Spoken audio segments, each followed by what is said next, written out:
We are looking at financial intelligence. How do we then describe financial intelligence?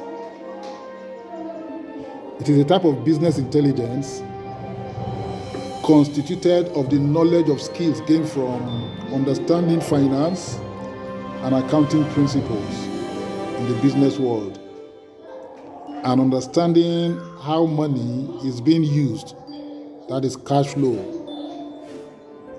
Financial intelligence has emerged as a best practice and core competencies in many organizations, leading to the improved financial results, increased employee morale, and reduced employee turnover. Financial intelligence (FI) is not an innate skill, rather it is a learned set of skills that can be developed at all levels by anybody. The financial intelligence have key areas, and we are going to look at 4 of them, key areas. Number 1 is the very foundation. Number 2 is the art. Number 3 is the analysis. And then number 4, the big picture. The foundation. FI requires an understanding of the basics of financial measurement, including the profit and loss statement, the balance sheet, as well as the cash flow statement. And then you must understand the difference between cash and profit and the need for a balance sheet. Many are unable to distinguish between cash and profit. For many organizations, for many businesses, for many enterprises, it is cash accounting. That is, cash is profit. Once they have cash on their hands, they think that they have profit. And the error of this is you don't know where your business is actually bleeding. You have so much cash at hand, but you don't know what that cash means. And for many, cash simply means funds available to be dispensed and to be spent. And so they misapply cash, not understanding, appreciating that their capital is included in cash itself. P&L is your measurement of financial performance, how well you have done in the course of an accounting period. Are you making profit or are you making a loss? You must be able to determine that. If you ask a lot of us right now, what was your profit last month? They've got no idea whatsoever. You also got to understand what the balance sheet means. Many of us know how to snap pictures with a camera. Snap pictures of your house. We take selfies from day to day. Every picture you take is a balance sheet. When you take a selfie, you are taking a balance sheet of your face.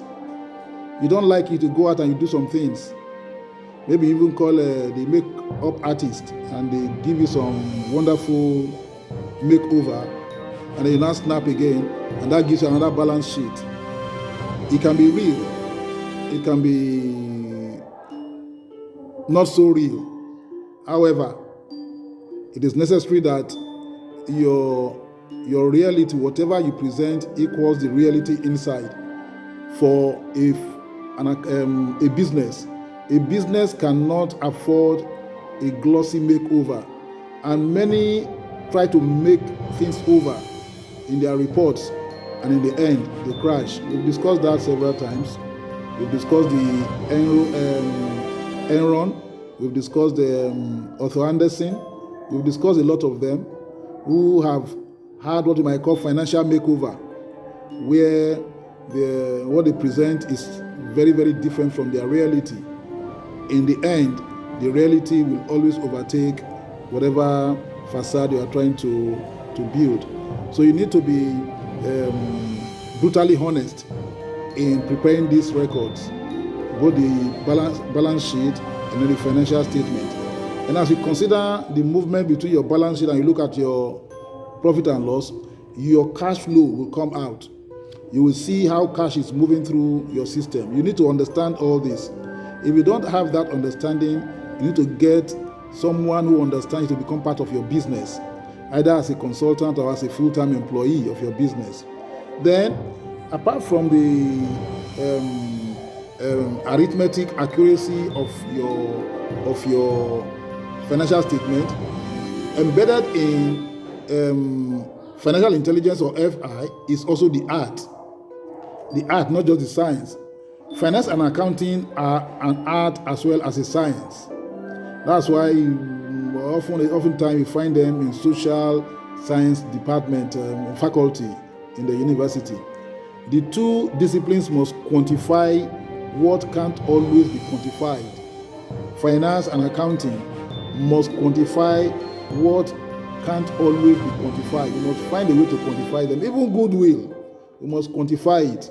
But it's only when we put numbers to it that it becomes measurable, becomes a determinant, and it becomes more valuable and useful to different parties. And you take it away from the realm of subjectivity to coming very objective. So we are able to measure. The two disciplines must quantify what can't always be quantified, and so must rely on rules. So there are rules that must be used. Must rely on estimates, must rely on assumptions, and how applying them in different ways can result to different conclusions.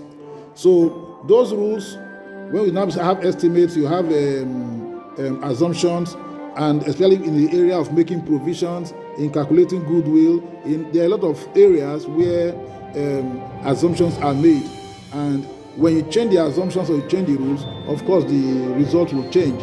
So it is not cast in stone, so it's an art. So to that extent, you must also become a financial artist, if you get what I'm saying.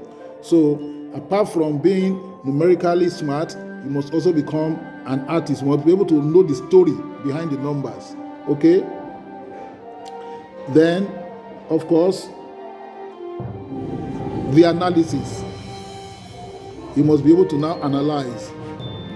Financial intelligence includes the ability to analyze in greater depth, not just superficial numbers and you are confused. You can't afford to be confused as an entrepreneur, because those numbers are the measure of the health of your business. And I've said it before, and I say it again: if you cannot run the numbers, you can't run the business.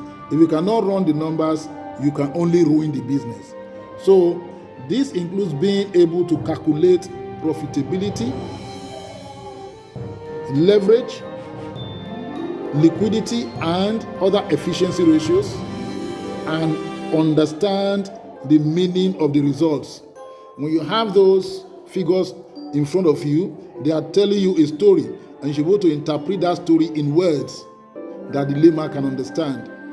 I've said it, and I'm saying it again: if you can't do these things, you must hire someone, you must employ someone, or you must co-opt someone who can. Because if you cannot, you become an accident waiting to happen. Anything can happen. Then you must also now take yourself away from the micro analysis and begin to see the big picture. Financial intelligence includes seeing the big picture. That yes, these numbers are this way, but there's a reason why these numbers are this way, and there are things we can do that will change the direction of these numbers. So it's not the absolute numbers that tell the story. It's not the absolute numbers that push you, as it were. You must have a sense of the big picture, and that's where strategy comes in. So financial intelligence also means being able to understand a business's financial result in context. That is, within the framework of the big picture. Factors such as the economy, competition, environment, regulations, changing customer needs and behavior, new technology, logistics, and a whole array of other factors that could impact on financial performance, so that we don't unnecessarily become hysterical or we don't unnecessarily become jubilant, especially when there are maybe one-off events that either favor us or work against us. So we must understand that, or when there are changes in accounting rules and accounting principles. You understand? Or when we transform from a firm to another firm, either from a private limited liability to a public limited liability company, the rules change. And so when the rules change, it will of course have impact on our finances. So that is the big picture. So this is where we are at. They will know why we are where we are, and therefore we are undaunted because we are confident about where we are going. There are certain that you need to make provisions, for events. You need to make provision for future expenditure. You need to make provisions. So when you are making those provisions, they hit the bottom line. And so you should be able to understand why and how these things are happening. And if you can't, there is a problem. There is a problem. There is a problem. So I don't know, at this juncture, let me also slow down again. And I want to just address those of us who are here right now, whatever concerns we may have with developing financial intelligence. Of course, we have another program altogether where we look at financial intelligence in detail. Here we are just introducing it as a fundamental, as a necessity for any entrepreneur who wants to make it big in business. Ebony World. Yes. Do we have